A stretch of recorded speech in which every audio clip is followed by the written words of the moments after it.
On July 20th, a new registry bill was introduced in Congress that could help 8.5 million undocumented immigrants adjust their status. The bill, called the Renewing Immigration Provisions of the Immigration Act of 1929, was introduced into the House of Representatives by Zoe Lofgren, along with 43 other co-sponsors. But who exactly does the bill apply to, and how would they qualify? And what is the likelihood that the bill will be passed by Congress and become law? Stay tuned because we'll answer all these questions as we take a closer look at details of the legislation. And if this is your first time on my channel, be sure to subscribe and turn on the notifications for regular immigration news updates. What exactly is registry and how does it work? The Registry Act of 1929 said that immigrants who had continuously been in the country since 1921 were of good moral character and who were otherwise not subject to deportation could receive a record of lawful admission and be allowed to adjust to lawful permanent resident status. In later years, Congress continued to update the statutory eligibility requirements to 1924, then 1928, then 1940, and finally 1972 by former President Reagan in the Immigration Reform and Control Act of 1986. Since then, the subject of immigration has become politically polarized, preventing an updated registry date from making its way through Congress. As a result, the number of immigrants who were able to adjust their status through registry has decreased over the past several decades, with only 305 people applying between the years 2015 and 2019.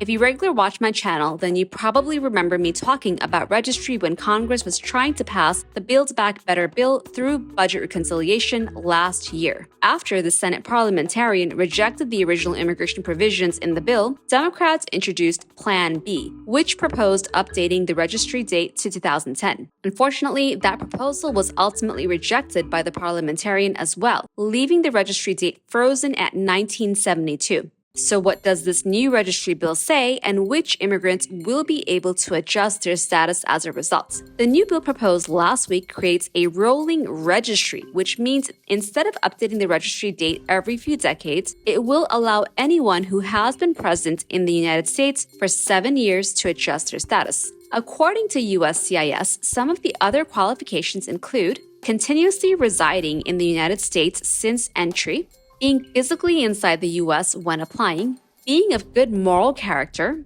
admissible to the U.S. or eligible for a waiver of inadmissibility or other form of relief, not deportable on terrorist-related grounds, and merit the favorable exercise of discretion. There is no medical test, no financial affidavit of support, and no U.S. petitioner required for registry applicants to succeed. If passed this year, it is estimated that as many as 8.5 million immigrants would qualify, including millions of dreamers, essential workers, TPS holders, and backlogged green card applicants. In order to apply, registry candidates would submit the following to USCIS: applications to register permanent residence or adjust status, or Form I-485, 2 passport-style photos, a copy of a government-issued identity document with photograph, a copy of your birth certificate, evidence of entry into the U.S. more than 7 years prior, evidence of continuous physical presence in the United States since entry, and certified police and court records of criminal charges,